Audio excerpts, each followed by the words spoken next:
What's up? It's Marco, Sage Soccer, and Group F is done. Morocco won the group, and Croatia is through. I just got done watching the Belgium-Croatia game, and man, that was just terrible from Belgium. Croatia did a good job getting through. Didn't ever really look for the tie, in my opinion. Maybe they could have attacked a little bit more, but no, they were always on the front foot. Even towards the end, they didn't take the ball to the corner. That was a good performance by them. Gavardiol, just amazing defender. Sosa was doing a great job as well. Like the young players in Croatia, they're looking really good. And that midfield is very strong, especially defensively. Brozovic and Kovacic, they're doing a good job. Modric is still Modric. I think their attack might leave a little bit to be desired, which is why they aren't winning this group. They aren't scoring the goals. I think they, weirdly enough, really miss Mandzukic, which isn't the player I'd expect just this free, amazing midfield to miss. But they could really use that focal point, that guy who you know can get a goal. And I think not having him, it is hurting a bit. Maybe Rebic would help, but I mean, he's not going to be in there for obvious reasons if you know that story. But yeah, Croatia, they are looking very good. Thankfully for them, well, we'll see later, but it doesn't look like winning the group is going to be that big of a deal. It looks like it's going to be Spain, Germany advance, but that group's been crazy. I could very easily see Costa Rica beating Germany, and then like maybe Japan draws or gets a win over Spain. Like, we don't know what's going to happen, but it doesn't seem to be as much of a disaster that they didn't win the group. But I think they still have a very good chance to get through. We'll have to see how things go, but yeah, it's going to be a tough matchup against Spain or Germany. Or no, it would only be Spain, really. So we'll have to see how things pan out. For Belgium, golden generation is just about over. Yeah, this ended about what you'd expect. Roberto Martinez is going down to the Sven Gordon Eriksson of Belgium. God, that, like, they finally set up in a back four, which was good. I honestly can't tell you the formation they were doing. Defensively, it looked like a 4-3-3 with Carrasco and Dendoncker seemingly playing the same role. And then going further forward, you had De Bruyne out on the right, Mertens and Trossard was starting up front, and Mertens kind of on the left. You'd have Carrasco join, Mertens would drift inside, De Bruyne would drift inside. There wasn't, and not even in okay, we want to have a very fluid attack because multiple players can do good things. No, I think it was just random, and that guy is just, they need him gone. Defense did a job, but wasn't great. Lukaku clearly wasn't ready. He should have scored at least 2 goals today. I think one of those crosses was out of bounds, but just a terrible performance by him. And this was probably the best Belgium looked all World Cup, and they still couldn't come away with the win. So disappointing there. I have to say, I don't think things are over for them.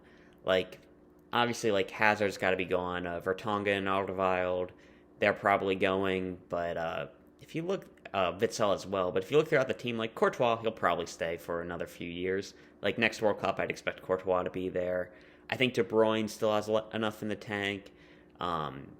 Even if he gets way worse physically, you can afford to keep him on the field with how good technically he is.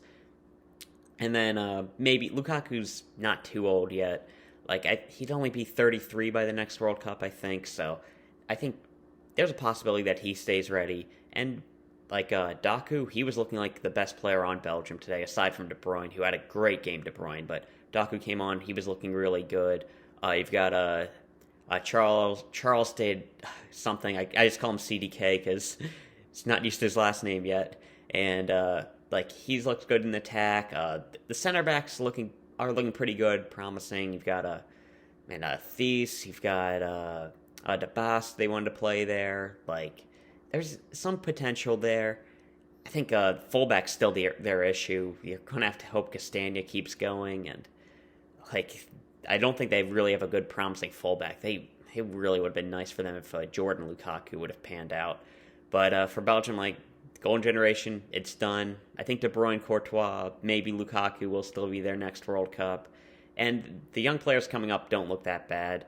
And I think having a new manager come in who, knows how to get the best out of this team. Weirdly enough, I think Roberto Martinez would probably be better at next World Cup because I think he gets the best out of mediocre teams rather than getting just elite, like top level play out of a really good talent. But yeah, he needs to go, and I'm hoping the U.S. don't sign him. Like I said before, he does get the best out of talent that isn't like the best, but man, I hope not. Then Morocco go through. They were looking great. I wasn't seeing this game, but man, really came out it. Gave Croatia their all. Looked like honestly they could go step for step with Croatia. They managed to get the win against Belgium. I think they deserve to go through. Man, they have so much attacking talent. Such a fun team to watch. We'll have to see who they get matched up with. It'd be like really fun if they get a game against like Japan or man Germany. Morocco would be really interesting as well. Like that's something to keep an eye out for. Morocco, they have done great this World Cup, and they've got a pretty good defense, good goalkeeper, elite wingbacks, like a midfield that can keep possession. Like they've been putting the ball in the back of the net. Like it's everything you need out of Morocco. So I'm hoping they can do well. Then we got Canada. I think they impressed, but they really didn't do well.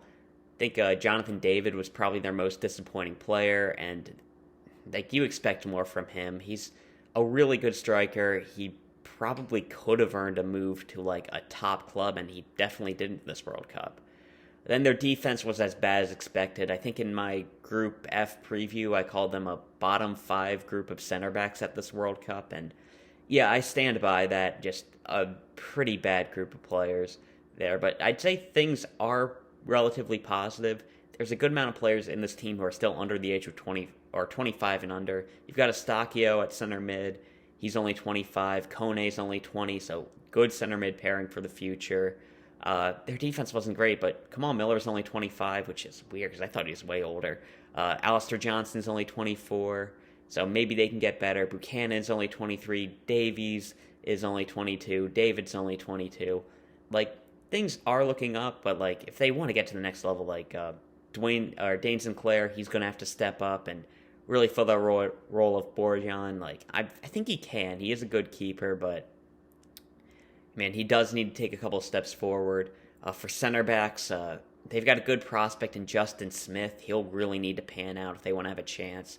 Or FIFA rules will have to change so they can get Tamori in. But then, like, at wingback, Buchanan and Davies, they're good. Kone, good in the midfield. You got Jonathan David there at striker. Some good attacking prospects. They committed Ike Ugbo. Maybe Kyle Larin will still be there. You have, like, a Liam Miller. And then, like, a host of dual nationals. Daniel Jebison is one that comes off the top of the head. Maybe they can get him to commit. And, like, there's definitely hope for Canada, but, man, this was nothing you can say other than, like, a bad showing. I think they're probably going down as a 31st best team in this World Cup in terms of rankings, just ahead of Qatar. So it was really disappointing there from them. For teams that did advance, Croatia and Morocco, again, we have to see how things look. But Spain and Germany, they're both going to be tough games for either team. Spain recently beat Croatia, so they have to be hoping that Japan can get the better of them.